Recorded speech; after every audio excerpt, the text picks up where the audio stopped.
Differences between men and women have always led to conflicts, misunderstandings, and emotional upset. Today's speaker will share his insights, new insights, and relationship skills to help you create a lifetime of love and passion. Who wouldn't want that? A prolific author, speaker, and trainer, and a household name, he has done more to help the sexes get along than anyone. Stay tuned to hear more.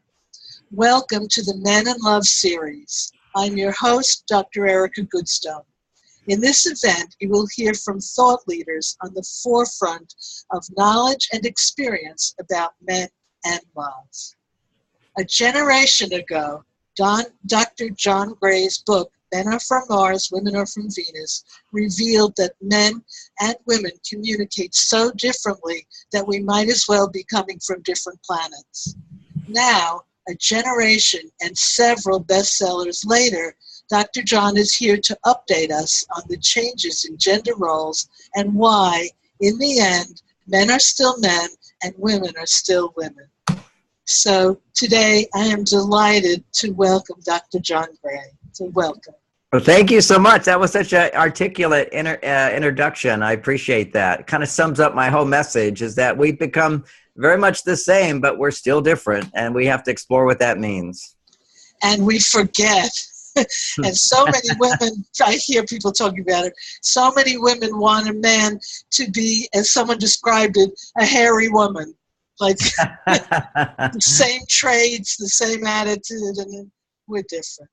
And you know, if you end up getting that, sometimes there's a lot of contentment and peace, but there's no attraction. That passion, that newness quickly fades because in a very sort of abstract metaphysical way, opposites attract, just like magnets. You know, you bring a North Pole and a South Pole together, they attract. And if you've got a North Pole and a North Pole, when you get really close, they repel. If you maintain your distance, you're very much in harmony. But if you try to get really close, intimacy, then there's kind of like a repelling that happens. So I would love you to tell us about your education and training. I mean, you're going back to the past that led you to write your early guide, What You Can Feel, You Can Heal, because I wrote a book, Love Me, Touch Me, Heal Me. You know, it sounds similar. And then how did that original book lead to your mega best-selling book, Men Are From Mars, Women Are From Venus? And wow, that's a question I don't normally get. That's back to 1984. And I have another question to ask you along with that. Somebody mentioned to me, Alison Armstrong mentioned that in an early phase you had been picketed.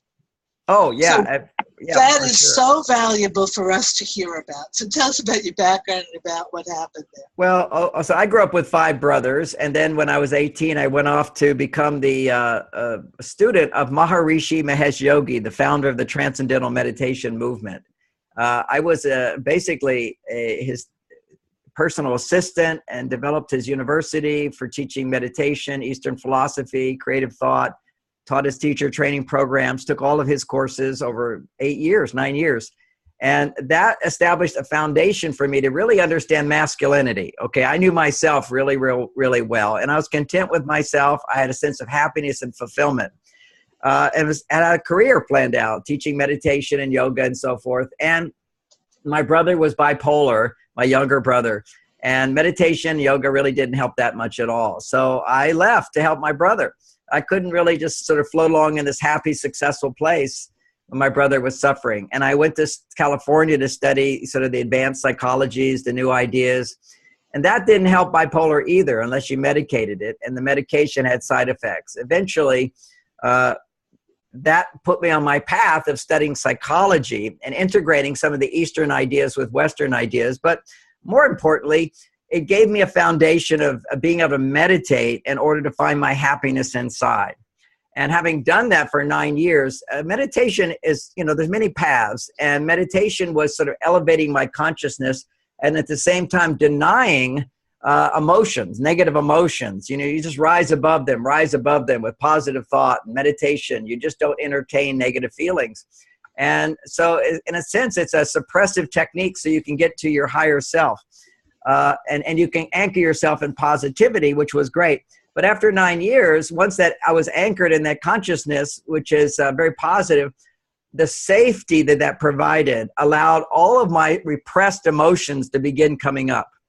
And often in spiritual circles, that's called the dark night of the soul for the spiritual aspirant.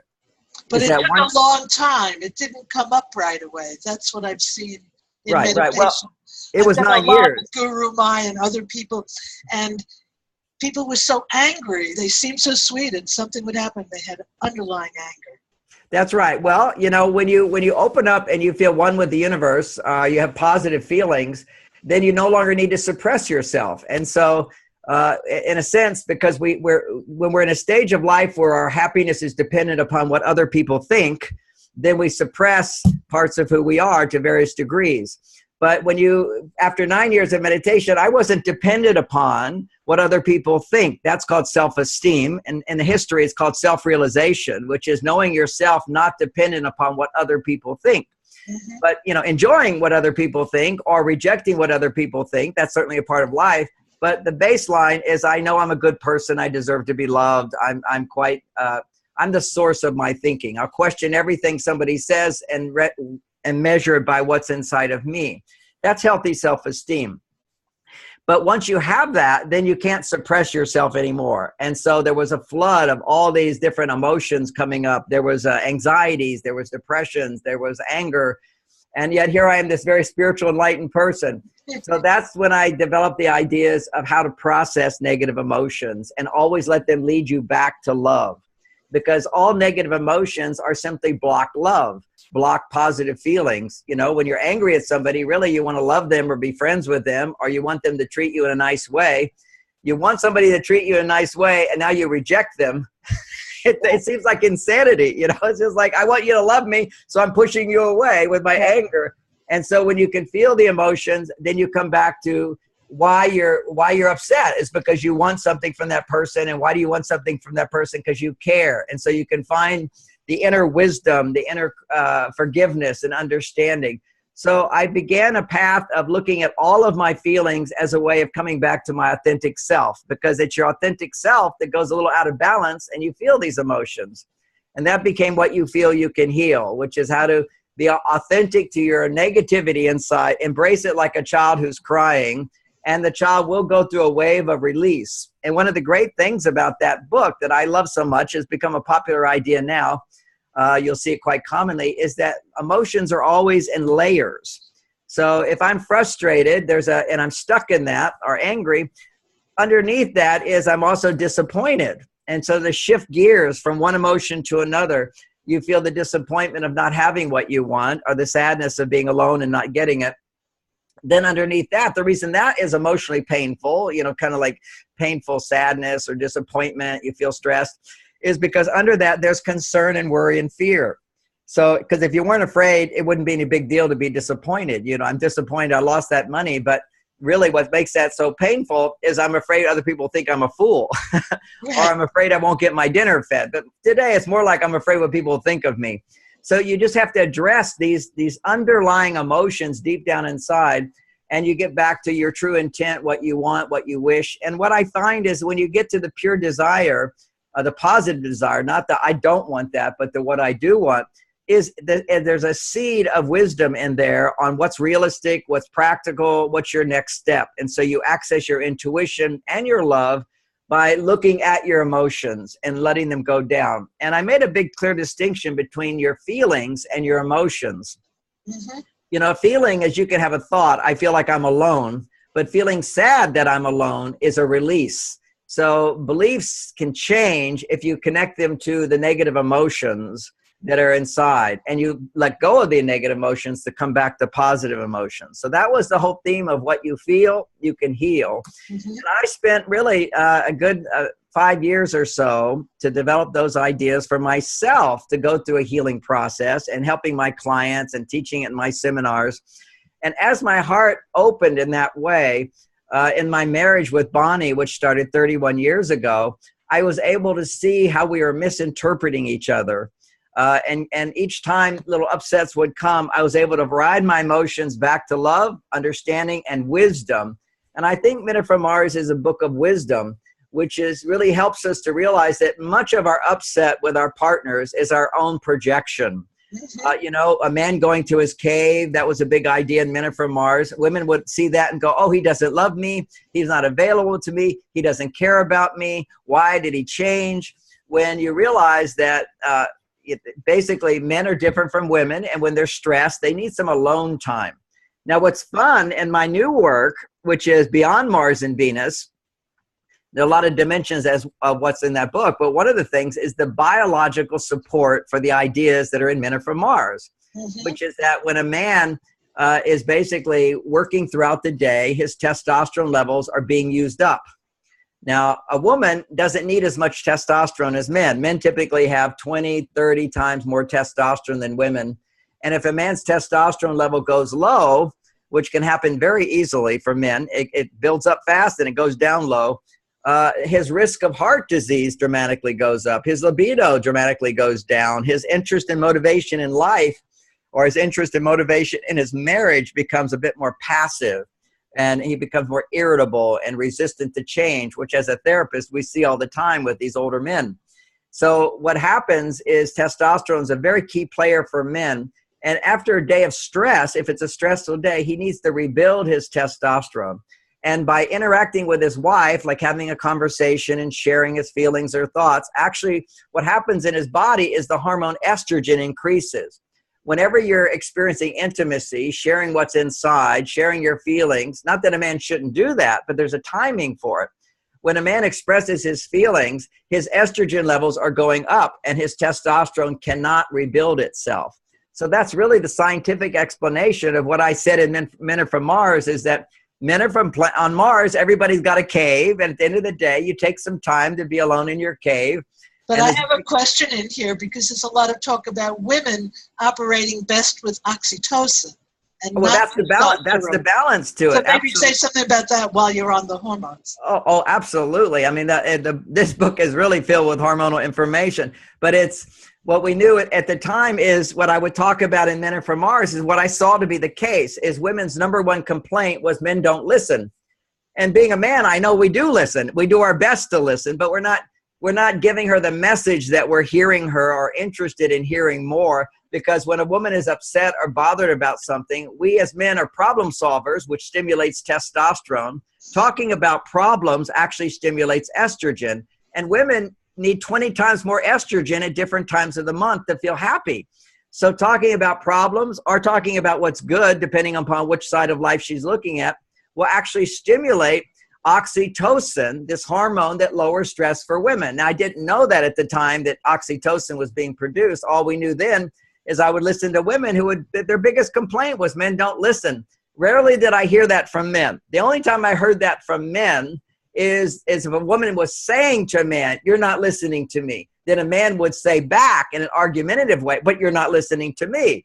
But men, generally speak, they don't go and hang out with guys and go, my wife never listens to me. I can't share about my day. It's not in our realm, at least back then. Now things are changing because as women are more independent, they make more testosterone and they don't need men as much.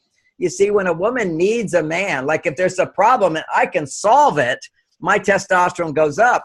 But women can pretty much handle their problems now. They pride themselves in their independence, their self-reliance, their strength. And clearly when they're making as much money or they can have a job to support themselves if they didn't have the man, their need for him goes down. Now that also lowers her estrogen, which is necessary for her to regulate stress. So women have to identify a new reason that you need a man in your life.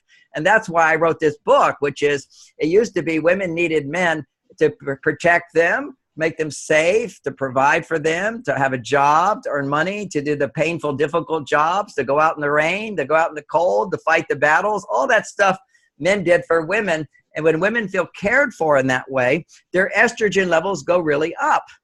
But today, when women are more independent, their testosterone levels are higher and their estrogen levels are dropping. And what that does is that's a hormonal imbalance for women, because we know biologically that when women's estrogen levels at certain times of the month are too low, her stress levels will be higher. Now, the key with oxytocin happens through hugs, affection, compliments, romance, caring for her, showing interest, prioritizing her, all those good things I'm teaching men This stuff is like vital for women, more important today than ever before in history. We didn't see our fathers doing it because our mothers depended on our fathers. But the more independent a woman is, the more she needs that kind of romantic love, that empathetic compassion, that listening, which will stimulate the oxytocin, which will now lower her testosterone and increase her estrogen. That's how oxytocin works. One of the functions of oxytocin is that it will lower your testosterone so that women are not in that high work mode. Because once you're in the work mode, you tend to just stay in there. There's a momentum. So I wanted to add something that just triggered. I was in Fort Lauderdale many, many years ago, and there was a party, and this lady was taking stuff out of the trunk, heavy packages, and the man wanted to help, and she didn't want any part of it. And she wasn't a high-level business person, just tough.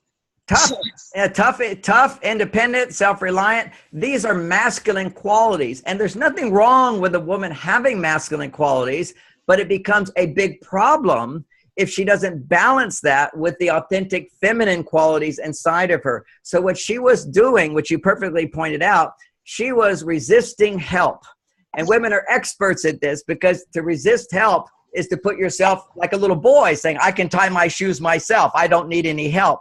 Because women are afraid today of looking weak, because if they go to their receptive side, which, by the way, is the side that can appreciate, that can love, that can be happy, that can experience pleasure, all those positive feelings, that comes from estrogen. All of the detachment and sacrifice and driving force and mission and purpose, which is inside of all of us, but that is stimulating the male hormones. So while women are becoming like men, they can become like men. Men can become like women. You know, we have all this potential within us because every man has a male and female side. Every woman has a male and female side.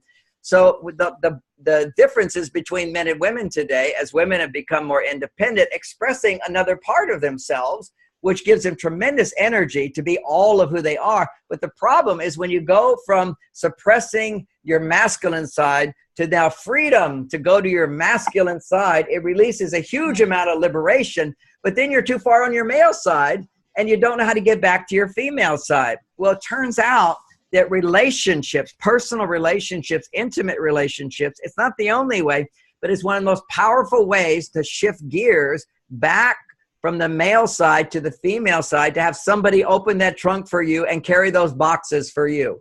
I mean, just imagine, that's a great example. If we take that example, and I've got my trunk and I've got heavy boxes, and my wife comes up to me and she says, oh, let me carry that for you. And I go, oh, thank you so much. I can relax now. I feel so safe that you're here and cared for. She's going to feel disgusted by my response, okay? Because she's now in this pure male role. Now, I know many women are thinking, well, we should both do it together. And yes, you could both do it together. But think about, wouldn't it be wonderful if you're unloading boxes and he says, no, relax. You give so much to so many people. I'm happy to carry this. That's why I say to my wife all the time, honey, that's why I go to the gym. I've got these big muscles. I got to exercise them.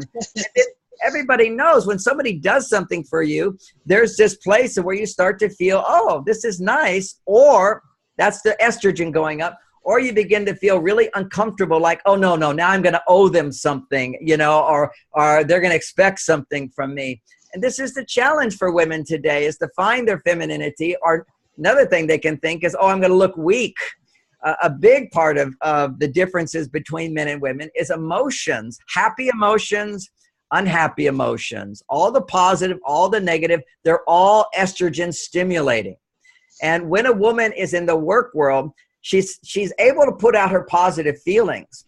But as we know with our work with emotions, is that this is what I learned with What You Feel, You Can Heal. If you suppress your negative emotions, your ability to fully feel your positive emotions becomes diminished over time. It's like just a painted smile on your face and there's no authenticity to it. You know, there's so many women report, oh, I got a smile, I got my makeup on, but inside I'm dying, I'm empty, I'm depressed, I'm anxious, but everybody's looking good. Well, the more you have to suppress your negative emotions, your ability to feel fully feel, to, like eat a meal and deliciously fully feel the passion for life, that diminishes as you suppress the negativity. All right, I have a question then. A lot of men feel angry. There's a lot of anger that comes out from men. So how do they develop the skills to have the empathy and the understanding for women? That you're singing my song. This is the most important part, a whole chapter on that in my new book, because what we're teaching everybody, we're teaching women that you need to be able to express these feelings. And I have a way that women can do it and their husbands will listen without getting defensive. Now I'll get to that. But because we're seeing that's so valuable to women, as therapists who write books, 90% of the people who come to us are women. And so we know how good it is to do that. And we imagine that what's good for women is good for men. But actually, if a man is upset with his wife and he's starting to feel angry, what will happen is her ability to listen to what he's saying will immediately shut down. Because see, what has the man's role been for 1,000,000 years, as long as we've been here, is to make it safe for women. And when men get angry, it's not safe for women. Immediately, an angry man triggers her flight or fight response. Just as a sexy woman, and it triggers arousal in a man, an angry man shuts a woman down. There's nothing she can do about it. It's like a bright light will cause your pupils to contract. I've heard that so often from women.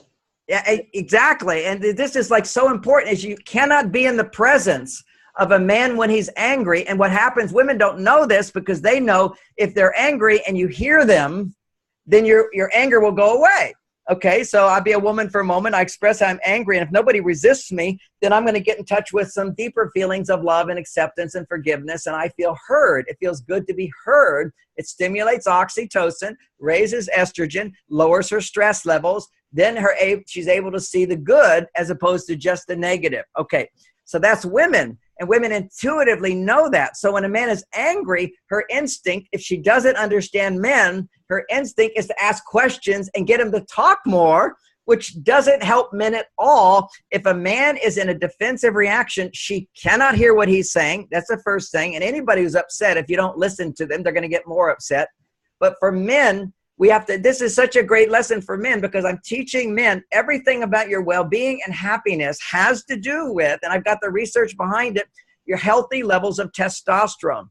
Everything that has to do with heart attacks, prostate problems, cancer, irritability, depression, anxiety, negative thoughts and feelings, whenever that's happening in a man, his testosterone is going down and his estrogen is going up.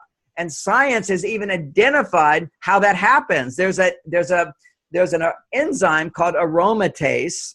And aromatase, when a man is feeling threatened or defensive in a flight or fight mode, his testosterone rises to solve the problem. It gives you more energy to solve a problem, faster reaction time, more power, more juice.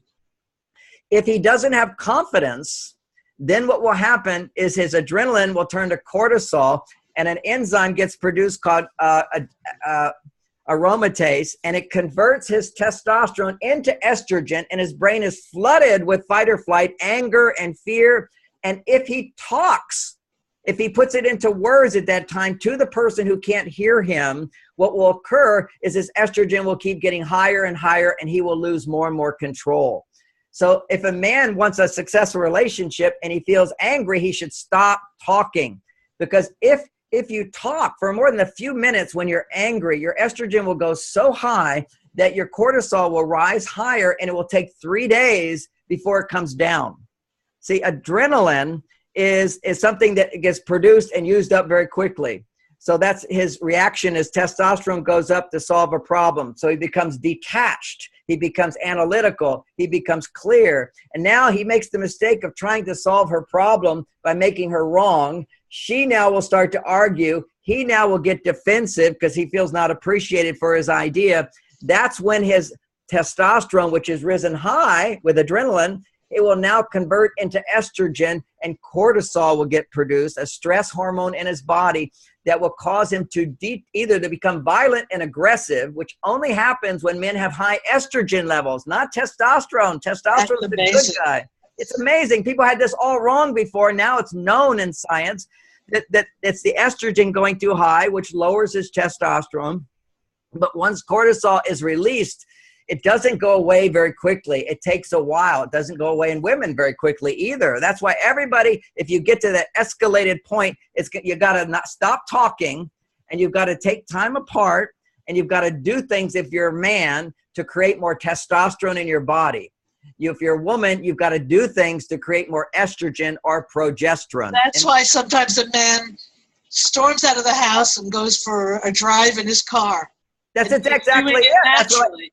It's a natural thing. Driving your car is a total testosterone producer because the car is responding to whatever you want. You're back in control. When you're in control, your testosterone comes up. And when I say in control, I know some people go, oh, that's dysfunctional. No, everything in life is about being in control of yourself, not controlling others. We only seek to control others when we are out of control ourselves. So when you find your control, and for men, testosterone is that control. For women, estrogen rising is her control. And it looks a little different. The testosterone side of us feels confident. Okay, I know what to do. Everything's okay. And the estrogen side of us basically says, I am worthy of love. I can trust that I will get the support I need. I have an abundance of support in my life. If I'm not getting it over here on the left, I've got it over here on the right, because I don't look to one person to fulfill all my needs. That's a sense of, in a sense, it's confidence, but really it's self-assurance. It's a self-assurance that I deserve what I need, and what I need is available to me. And when you have that, then when your partner is not giving you what you need, you don't panic, because you know you can get it elsewhere in different forms. There's all different forms of love: friendship, your children, your work, your own relationship with the divine. All these are different sources of love. So on a day when your partner can't give you what you need, then you have other sources. But if your partner's not giving you what you think you need, and now you want to try to change your partner, you actually lock them into a place of inability to give you what you need. It's amazing when you really understand the dynamic. Yeah, you see how non-logical and irrational we all are once we get in relationships. Absolutely. So the next question, this leads right to it, is how can a man show the support and the empathy and create a complaint-free relationship where the woman is not always complaining? All right, so that's my favorite part of the book. Now that's after 10 chapters, I get the conclusion. So there's a lot of skills, but simply put, men have to learn an insight that men have never known. And what men knew in the past is, if I go out and do the dirty work, if I go out to the coal mine, if I go out and sacrifice my life, my wife will feel great appreciation for me, and that will bump my testosterone. And that makes me feel good. Okay, so men know that by being a provider and protecting a woman, she will love you. Okay, that's the reality between men and women. But today, women don't need us for those things. So men don't understand what their role is. All they know is that when she's happy to see him, he feels great. So men are confused. They don't even know they're confused. They think their role is to make her happy. Their role has never been to make a woman happy. That was the outcome. That was the confirmation. That was the statue saying you did your job. But what is his job is not to make her happy. His job is to make her safe, to help protect her, to help her life be comfortable. So that's still our job. And I teach men, your job is not to make her happy. Trust. Women have the power to find the happiness inside of them. That is estrogen. When estrogen is rising because she's getting the support she needs, happiness is inevitable. Forgiveness is inevitable. Being in the moment is inevitable. Then she stops living in the past. But you have to provide safety. Well, what kind of safety do women need today? They need emotional safety. This is the most important thing. You know, when couples get divorced, women will say over and over, they say, I give and I give and I give, and I don't get back. Well, what does she mean, I don't get back? She means I'm feeling neglected. I don't feel heard. I don't feel seen. I can't express myself. He doesn't even want to hear me. Their biggest complaint is he doesn't understand. He doesn't listen, because that is the primary emotional support that women need to come back to their female side. And a man can do an incredible job to do that once he starts to use that ability. It's like I can pump my muscles up just by going and lifting some heavy weights much faster than a woman can. Men can learn this skill of how to listen to a woman without resisting what she has to say. But it takes a transformation. This is a new consciousness, a new awareness for both women and men. I just want to add something in there now that I've also heard from men. They may not put it that way, but they don't feel emotionally safe with the woman because yeah, and then I say, don't be a girl. I say, don't be a girl. I'm tough on these guys. You know, you say to, I just heard an example of a woman who was dating a guy, and, you know, he's way on his female side, and he was like depressed, and she came and touched him on the shoulder, and he said to her, "Oh, thank you so much, honey. Just knowing that you're there for me, I feel so safe that everything's going to be okay." And her reaction inside was, I don't want to touch this guy ever again. It was disgusting. And this is where we're getting off track. What women need is that reassurance that you're safe. Men, they do want to feel safe. Okay, I'm not going to, that's their female side. Well, but I also meant unsafe in that he does express his truth and she jumps on him after he said it. And she's going to, because his truth in that situation, he's whining and complaining. Part of my message for men is stop whining and complaining. Suck it up. Be tough. It's everything they're telling men not to be. You've got to develop your masculinity. Men are becoming too soft. They're becoming too whiny. What do men complain about when they want divorce? They say, no matter what I do, it's never enough to make her happy. Well, wake up, men. Women are never happy all the time. There's no such thing. Stop putting your feelings on your shoulder. That's your female side. Toughen up. The masculine quality is be tough, to be detached, to be independent, to be self-reliant. And that is your strength. You have to be grounded in that. Then you can come over to your soft side. Then you can have your estrogen go up. You see, what happens to men naturally is as we get older, estrogen levels rise higher and higher. And if we don't have strong testosterone, a grounding in testosterone, then that estrogen lowers our testosterone. Now, for me, my testosterone levels are higher than they were when I was a young man even. And my estrogen levels are really, really high, but just so that they don't overwhelm my testosterone. Estrogen gives you wisdom. It gives you compassion. It gives you empathy. So for men, you can go to your female side and your testosterone will go down. But you can listen to your wife from a detached point of view where you're not taking it personally. So you're not taking it personally. Then you listen to her, you will feel your own female side relating to her and feel empathy and compassion without having to go, and I have to tell you all my complaints too. This is what destroys relationships is women will complain, get upset about something, and what typically happens? Men just complain back. This is monkey brain. This is the monkey in the brain. You monkey see, monkey do. You get angry with me, I'm angry with you. You're disappointed with me, well, I'm disappointed with you. You've got 5 complaints, I've got 5 complaints, and I've got testosterone, so I'm going to make it 10 complaints. This is stupidity. This is men doing this over and over. And I realized I was doing it, and I realized this just doesn't work. But men have to learn what works. They don't know. They're still, when you start to go, I don't know how to make this work, this is not going the way I planned. But as soon as that happens, defensiveness occurs and blood flow stops to the front part of the brain, goes to the monkey part of the brain, and all we want to do is mirror back and forth, and nobody's able to rise above to a compromise or to feel empathy or compassion. And this is where women get sucked in. These men go to their female side and start whining, and then women feel like, okay, I have to be his mother. And that's the number one thing I hear from women all the time is I feel like he's a child. I have to take care of him. Why do I even need a man anymore? So it's like learning, you know, when I say all that tough stuff about men, I say, yeah, you have to learn that as men. It's not so hard. And the way to do it is to develop your masculine while you're also in your feminine. So it becomes so much easier. And how do you do that? That's where the rubber meets the road. And here's how you do it. You have a cooperative partner who's a woman, and she goes to work every day. She comes home and she shares her frustrations, her disappointments, her concerns, and her feelings of embarrassment or her fears.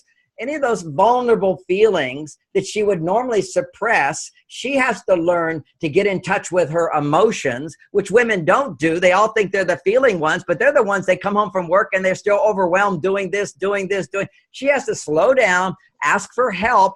I need you to hear what I'm feeling, because when I hear what you're feeling, my estrogen levels go up. when my stress levels go down, I feel closer to you because you're seeing me, because you're hearing me, because you're touching my heart by being present. So you set it up. I call this Venus Talk, where she basically says, I'm doing Venus Talk. It's only going to take 10 minutes. I just need you to listen. You don't have to say anything. I don't want you to say anything. You don't have to fix anything. Just hear me. So this is training wheels. She's complaining about things in her life. He's listening, not fixing anything, but actually, because men always have to be solving and fixing. So what am I solving and fixing? Her primary need is to come back to her female side through feeling intimacy. So I'm now listening to her, and she's telling me afterwards, I feel so much better as a result of you listening to me. She goes in for the hug, and he gets a conditioned response. And I'm a man. I'll tell you what happens when you first do this. You kind of go, wow, my wife was unhappy. She started telling me all about it. I said nothing. And then afterwards, she felt really good, and she gave me credit. I like this job. Men can do this, and it's training. For several years, you practice complaining about other things that have nothing to do with him, or tell him, this is not about you. I don't need a fix. I just need to share it, and then I'll feel better. Your love makes me feel better. Just hear me and don't speak. When you listen to a woman express her feelings and you don't speak, as long as you don't speak, your testosterone levels will stay high while you're also feeling her emotions, and that allows you to be both masculine and feminine. If you're just sharing your emotions and your complaints, if you're a man, you're going to your female side. Now, a little of that's fine. I'm not an absolute here, but basically men can easily get addicted to going to the female side. The momentum stays there. Just as women get addicted to their male side, the momentum stays there and they're overwhelmed. I have to do this. I have to do this. Well, folks, you don't have to do anything. It's all your choice. But you set it up so your values, I have to go pick the kids up, I have to go shopping, I have to do this. Well, guess what? If you weren't so out of balance, you would set up your life so you had plenty of time for everything. You are the creator of your life. And when people have to get that, they're feeling driven by these monkey emotions in their brain, these pressures, these drives that are totally symptoms of adrenaline and cortisol, hormonal imbalance, not the right support for women to be on their feminine side while they're on their male side. And a woman can be in a very masculine job, but anticipate coming home to a loving relationship or loving personal life. And then she'll stay connected to both sides of her. Just as I can listen to my wife, she can complain as much as she wants about me. She hardly has any complaints because I'm such a good listener. I know whenever she's upset about something. The other day, I was 5 minutes late and we'd just gone on this cruise and it's all heavenly. And when women are feeling so connected to their partners, then their partner ignores them, they get very upset, as opposed to if he's usually ignoring you.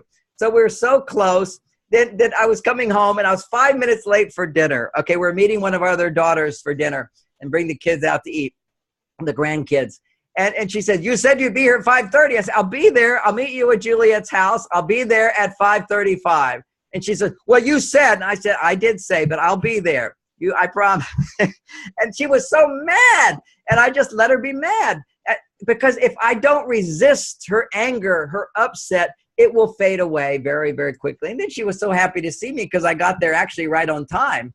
But it didn't matter. For me, I don't live in fear of upsetting my wife. I know a woman's role is to get upset and be happy, to get upset and be happy. They're the weather. The weather is never the same. This is natural. And men go, well, I get upset. Okay, good. You get upset. Don't talk. Go back and do something to balance your hormones. Don't tell everybody why you're upset. Go and rebuild your testosterone. Drive your car. Lift some weights. Meditate. Watch a football game.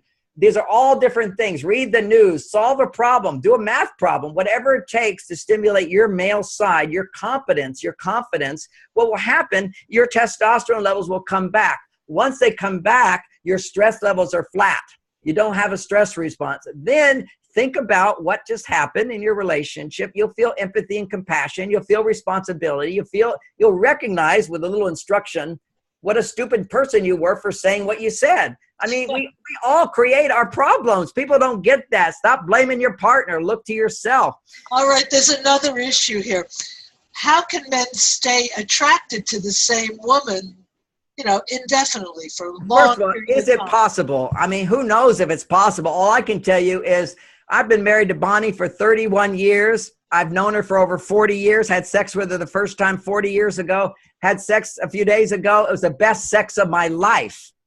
Okay, that's what it can be. It's possible, but you have to learn a set of new skills. I'm like this is my life work. So I'm going to be a little better than most people understanding the skills. I'm not a perfect guy. As I said, I'm late, I'm this, I'm that, but I don't react to it and get defensive about it. That's the whole challenge for men. Think about Kung Fu relationship skills. It's like watch a Chinese Kung Fu show. You saw these guys that got all their moves. They never even get upset. They don't even look at their partner. They're looking the other way because they know and understand every move and what their defense will be. Well, for me, it's like not reacting is my best defense, but asking questions. Tell me more. Help me understand that better. And then if I get hit, which means I start to feel a little defensive, I immediately come back into control by saying simply, I hear you. When I say I hear you, that's a code phrase for Bonnie to know that if she says anything else or asks a question, any word out of her mouth is just going to get resistance and push me further into my monkey brain. Because I've got a monkey brain. We all want a monkey brain. It's where our feelings of love and attachment and joy, it all comes from the monkey brain, but you got to be in the front part of your brain. I think you're calling the monkey brain the limbic system. The limbic system. And the scientists call it the monkey brain because the DNA is the same as a monkey. I mean, we are monkeys, and we've got one part of us that's only human, which is the prefrontal cortex, which can make decisions that are smart instead of reactive with just monkey see, monkey do. You're unhappy with me, I'm unhappy with you. This is where couples go. We all do that. We have to learn to use this part of the brain, and I know when I start to slip from this part of the brain, it means my adrenaline is turning into cortisol. And when I sense that, that means I'm starting to get defensive. If I'm starting to get defensive, I immediately just say, okay, I hear you. And that's the code. It's a nice code phrase. I do it in a nice way. And she knows, because we understand this stuff, that why talk more? Because he can't hear me. And then I'm going to feel a greater need to talk. Now, I know women say, but I've got to get it out. I've got to get it out. You do. So call up a girlfriend, write in your journal, talk to God, talk to your pet, whoever it needs to be, and talk. Get it out. Express yourself in a context where you'll be heard. That's the reasonable thing to do to raise your estrogen. But to talk to a man who's feeling defensive, are you kidding? Your estrogen's going to go down. Your testosterone's going to go up. Your heart will shut down. You'll start mistrusting. You'll close. You'll suppress. So back to original thought a minute ago, you men have to go through years of training to become like all I'm doing is saying, how do you throw the basketball? First of all, where's the hoop? And now here's you throw the basketball. The practice is you've got to do it again and again and again. You're never going to get it right every time. You're going to get it right more of the time. But you look at an NBA professional basketball player who can do 30 shots in a row and never miss, put him at the end of a game and he'll miss. You see, we're not perfect beings. Nobody's perfect. You're exhausted, you're tired, you're stressed, whatever. You're going to do the wrong thing. So when you notice you're missing, stop talking. Stop talking. And that's the key to this. And so men go, wow, I never knew that. I thought I'm supposed to talk it out. I thought I'm being mean and insensitive if she asks me questions and I don't answer them. No, we have to understand that there's a limit to everything. If you're in somewhat of an argumentative space, take a time out. That if we could all learn that, we wouldn't have all this violence and unhappiness in relationships. And it only happens when couples escalate. And escalation is never one person. It's always one person who obviously looks like they're doing something bad, but the other person is basically escalating, and then they're escalating. I was just on a cruise ship, and we were out seeing the dolphins. This little vacation with Bonnie. And the man next to me, he had sons there. He was just talking about this girlfriend he brought, and they took her off the boat because she was being physically abusive to him. Wow. And I said, well, what started it? And basically what he said, she's a crazy bitch. And he has no sense of accountability, but even to think your partner is a crazy bitch is going to escalate them into a place where they're going to start feeling reactive and escalate. So it's like we have to understand, take responsibility for what we create in our lives. We can't do that if it doesn't make sense to us. This is a part of the brain that has to make sense of things, has to understand what's going on. It's kind of like, when I'm looking on my little map on my phone, if I'm trying to find some place and I'm a little late, that means a little stress, and I don't know the directions, you can get so stressed because you don't know the directions. All you need to do is go, okay, here's the directions. And then if you're a little late, the stress is so much lower. We just have to know what to do. Or if we make a mistake, we have to know what our mistake was. In the case of escalation, one of the common mistakes women make, for example, is they keep talking after a man stops listening. And what a man will do is if he's angry, oh my God, and when men talk and they're angry, they're killing the passion. They're killing their relationship. They need to know that. And when I share this with men, they go, you just changed my life. Because men often associate anger with dominance and aggression and masculinity and power. It's weakness. It's actually estrogen, the female hormone, is surging in his body at those times. And men want to be strong. They want to have vitality. They want libido. They want a great sex life. They want to be healthy. They don't want to become these overweight guys who are no longer motivated. You know, I'm just talking to a friend of mine. He's younger than me. He owns a major multi-billion-dollar company. And he's talking about how he needs to retire. I'm 65. He's 62. He says, I just can't keep doing it. I said, what is wrong with you? I mean, you're the boss. All you have to do is point, you know. But what happens is he doesn't understand how to pump up his testosterone every day. And of course, the most important way to get your testosterone pumped up is to be in a marriage where your wife is appreciating you. You see, women are always saying, oh, I don't feel appreciated for everything I do. Well, you're looking in the wrong direction for that, ladies. Men are the worst appreciators. That's why we like women. It's because you can go, oh, brilliant idea. Oh, that was right. Oh, gosh, I'm so lucky you're here. Thank you for helping me. Whenever you're appreciating somebody, you're coming from your female side, your receptive side. It's your loving side. That's your female side. Men are struggling to get back to their male side. What they need is appreciation. When you appreciate somebody, you pump their testosterone up. Now, I'm not saying you shouldn't appreciate women. I'm saying that what you need for women primarily is to help them come back to their female side. Their work will give them the appreciation they need. What they need, even when they're saying, I don't feel appreciated. My wife used to say that all the time until I finally translated it. When she says, I don't feel appreciated, what she really means is I don't feel respected. Respect is where I take care of you. Appreciation is where, hey, I'm really thankful that you took care of me. It's like the feminine side of us, when it's nurtured, will go, oh, I appreciate you so much. The male side, when it's nurturing a woman, is respecting her. It's respect that women need most. And it frustrates me so much because everybody's saying men need respect. Men need respect. Well, everybody needs respect, but who needs it more? Women need it more. If you're my guest in my house, what do I do when you get there? I carry your bags to my house, right? That's because I respect you. So imagine I go on a vacation. I say to my wife, carry my bags. She's respecting me. She's doing it my way. She's yielding to my point of view. And so respecting is basically when I respect someone, I'm honoring their needs. I'm there for them. What that does is puts them in the receptive mode and estrogen goes up. When you look at all the most dysfunctional men, they're usually rich and powerful men who demand respect. When you demand respect, you become more dysfunctional. What a great leader does is respects others. That's your job, is to honor those, not to like, I have to have more. And to be respected, it's a natural response. When you're appreciated, people do respect you. So I'm so grateful that you're my friend and let me do something for you. It's a natural thing. But we have to discern very clearly the differences between respect and appreciation. Because ultimately when women are saying, complaining, oh, you never appreciate me, you never appreciate me, you're taking that away from him. As soon as you say you're not appreciating me, are you appreciating him? No. But if you say to him, I need you to notice me, I need you to hear me, I need you to take me out on dates, and I like this and I like that, get him to do things for you, that will make you feel respected and honored.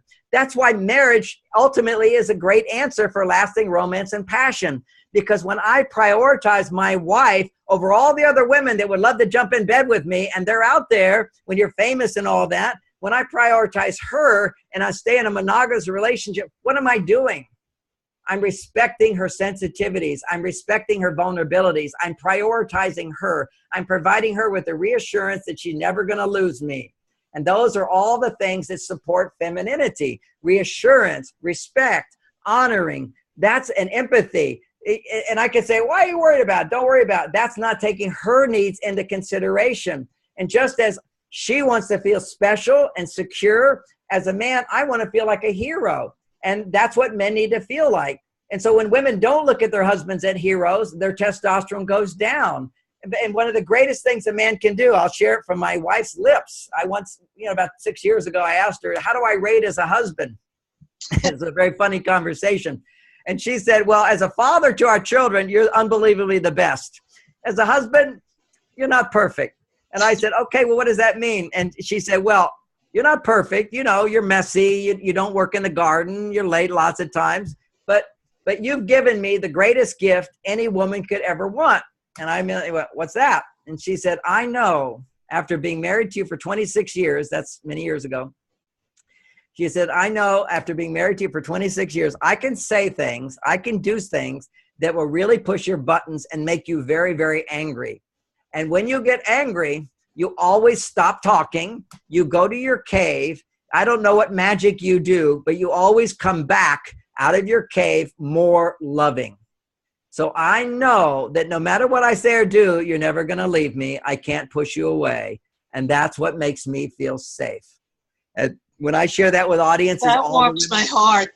Of course, it's just like that's what it's about. It's coming down to our job as men is not to make her happy. It's to make her safe.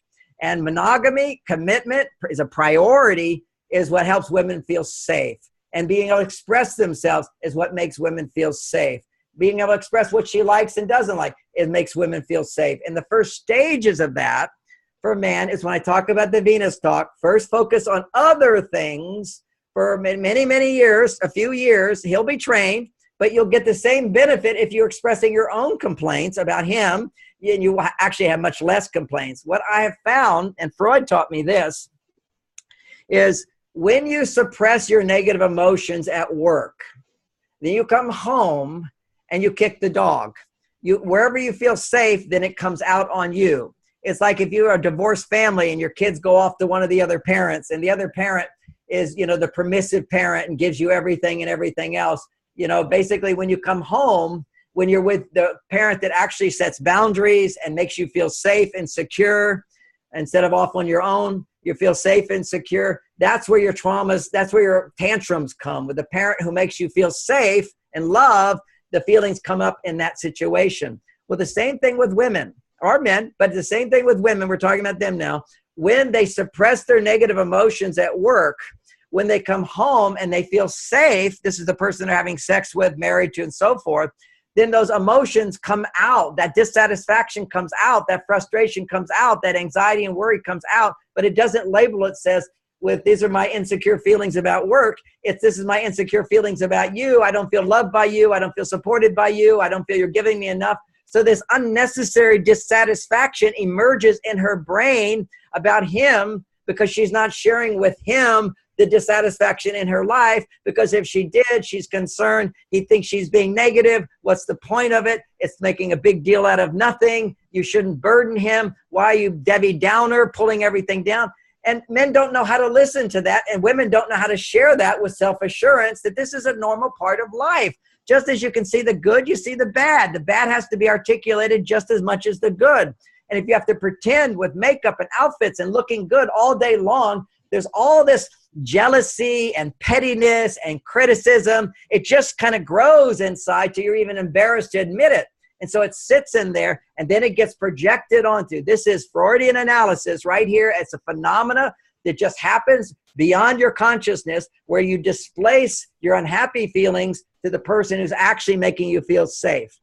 And this is what you have to understand, the way this monkey brain works. And for somebody else who maybe doesn't get it yet, let me say it again. Just imagine you have this really stressful day, and you're just really bummed out, and then your partner wants something from you, you're less willing to give it. Or even a more extreme example, let's say you have a toothache and you're in pain. Who can be nice when you're in pain? I certainly can't. And I'm a really, really nice guy, but I've noticed if ever I get a toothache, I'm like, don't want to deal with anything, because that's what pain does. If pain puts you in fight or flight, that then takes blood away from the front part of your brain where you can behave like a civilized, loving, compassionate, wise human being who's capable of learning from their mistakes, admitting their mistakes, and coming back to their commitments again and again to grow in love. We need this part of the brain, not the limbic system or the reptilian system back here, which is the fight or flight. And most people are living here most of the time after they get married. Once you start having sex, sex changes everything because it connects you back here and here. And when you're in fight or flight, then you quickly go back to these areas. Whereas other people don't seem to upset you that much. It's the person you're dancing closely with that can upset you the most. They're the ones who can step on your toes. The one who loved you most, the one you love most. Wow. Well, so comprehensive. So tell us about your upcoming Mars and Venus relationship seminar in Tiburon, California, my favorite place for men. Thank you. Well, not everybody knows about Tiburon. It's overlooking the bay on the other side of the San Francisco Bay, and it's absolutely beautiful. And sometimes we do it in San Rafael, which is overlooking the beautiful Mount Tam. So there's different nice places in Marin County. But I'll do this about 6 times a year, different seminars. I do a relationship seminar where there's couples and singles.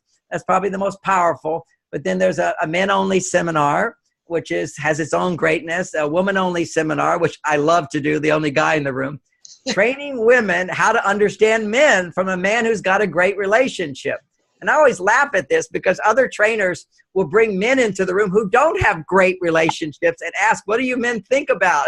And they're getting the wrong information. Unless somebody is fulfilled in life, walking the talk they talk about, any advice they give is going to be wrong. I remember Glamour magazine, a Red Book one time said, get the exclusive details, women, on what 35 bachelors want in a marriage, who cares what a bachelor wants? He hasn't gotten it because he doesn't know what he really needs in order to make the commitment. It's just like, watch where you get your sources. It's very, very important.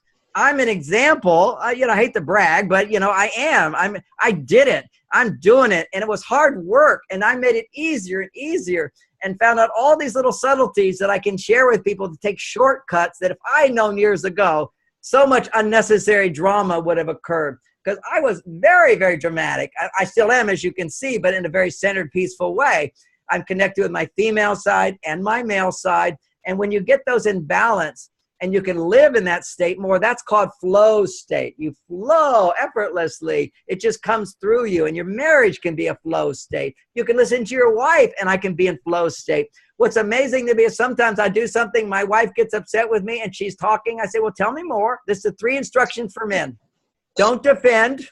Don't talk if you're angry. And until you get angry, where you stop talking, you can say, tell me more. What else? And help me understand that better. That's all. Simple techniques. But it takes a while to get that ball in the hoop. And so you have to have your training wheels where women are sharing complaints at work and their life, the feelings about that. The man is listening and not saying anything. Only 10 minutes, 8 minutes negative, 2 minutes really positive, appreciative. And then walk in different rooms. So that he sits there and goes, wow, what just happened? I made her happy. And that is the number one complaint men have when they want a divorce. When they start shutting down until they're completely shut down, they almost say the same thing. They say, John, no matter what I do, it's never enough to make her happy. Because they have this unrealistic idea that they can make a woman happy. You can only make a woman feel safe. Then she will find her happiness. And once she's found her happiness, in 5 days of the month, you can actually make her happier. I mean, really take her to the highest levels. And that's during the ovulation time or the full moon if she no longer ovulates. During those 5 days around that time, her estrogen levels double to 20 times more than a man's. That's when she can really feel her need for support. If she gets it, she's completely happy and set to a certain extent for the next 28 days. If she doesn't get it, she's going to feel something's missing for the next 28 days. That's when nature intends for women to get most of their juice from men. That's when she needs attention, affection, romance, planned dates, messages that she's safe in this relationship, that she is loved in this relationship, that she's a priority in that relationship. And then she's like, then you'll see biologically, I go through all the phases of women's hormones. Once her estrogen peaks and she gets what she needs, the bell rings. Then what happens is for the next 12 days, estrogen is not significant. It has to be lower than progesterone. And progesterone is not produced in a romantic relationship. estrogen is. So a little estrogen, a little romance for the next 12 days, but more important, she has to find her own self-sufficiency and loving herself, self-nurturing, and social behavior, social activities that she enjoys are the major stress reducers. So sometimes the romance is going to ring the bell, and other times romance can't ring the bell. But if he didn't provide romance at the right time, she's still waiting for him to ring the bell, and biologically it can't ring unless her estrogen levels, according to her body clock and rhythms, can rise so high. And a man can't make her go there. All he can do is support her in feeling safe, and she can go through her rhythms, and at a certain time around ovulation, around the full moon, that's when extra attention and affection and little things to make her feel special, important, and safe, that's when you can make her happier. And that's when a man rises to the status of alpha male, and for the next 30 days, his testosterone levels will be double. That's what happens when you provide the maximum fulfillment for a woman, is your testosterone level doubles.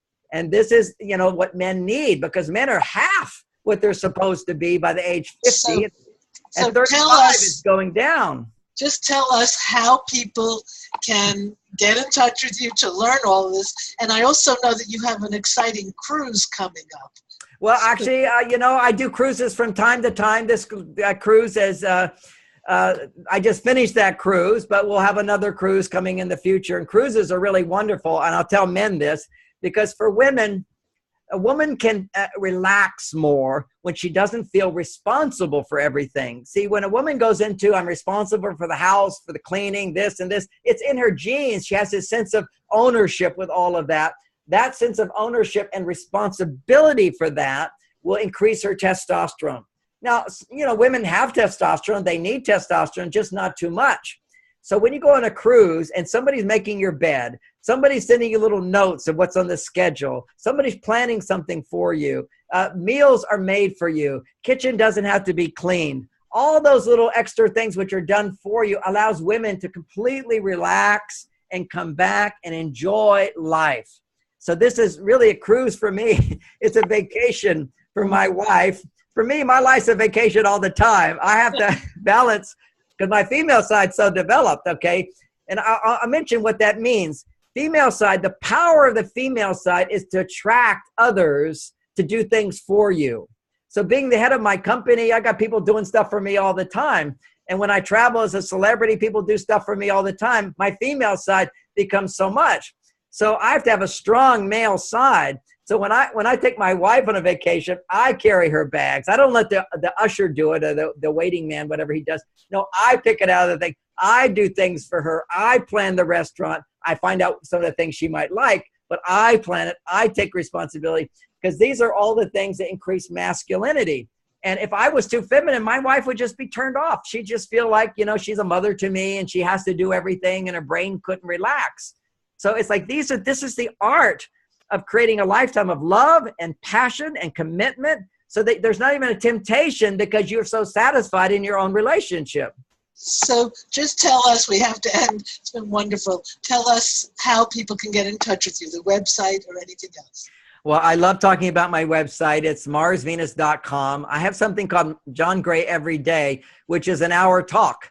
I've done hundreds of them, and they just show in a little movie theater. That's John Gray Every Day. You can become an insider, and then you can go through on any show you want, whenever you want.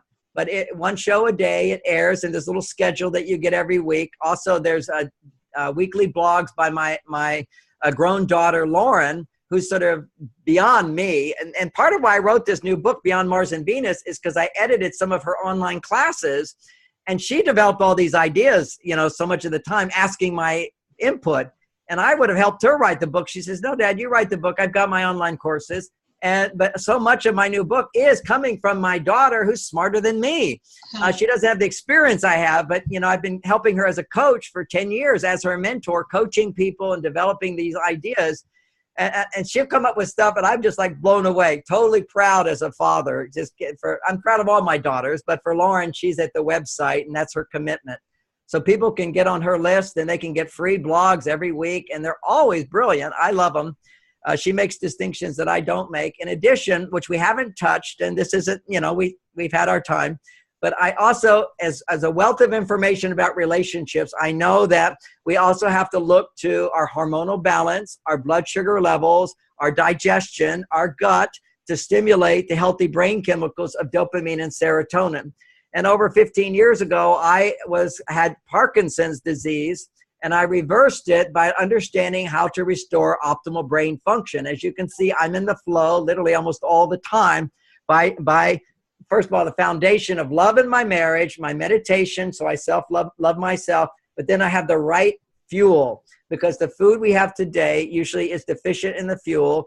The food is often toxic, the water, the air, all these things go into the body and cause imbalance to the hormones. They also cause gut problems. So I've got over 100 videos for every single health condition showing how you created that and what are some natural solutions, drug-free solutions to help your brain, help your hormones, help your gut, help your blood sugar, your pancreas, everything to help it come back into balance. It's not miracle pills, but there's certain things that will help dramatically right away, particularly things like depression, anxiety, sleeplessness, irritability, and ADD type symptoms, inability to focus and comprehend and stay focused.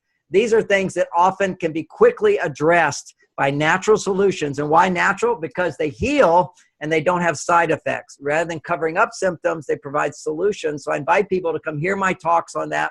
And I even have a health food store where I promote different people's products that I think are the best. And people can learn about that as well. Because when you go into a health food store, I'm so glad that you added this piece here. yeah, it's just got to be there. And you know, most therapists don't know anything about health, and all they can do is go to a psychiatrist and take an antidepressant, which is proven not to heal. It's proven not to heal, but it can suppress symptoms temporarily. But there's ways that you can heal very, very quickly. Your body's a miracle, and all we need is the insight to do it. So thank you. This has been an absolute pleasure to hear all your wisdom about relationships, and I didn't even realize about the health aspect too.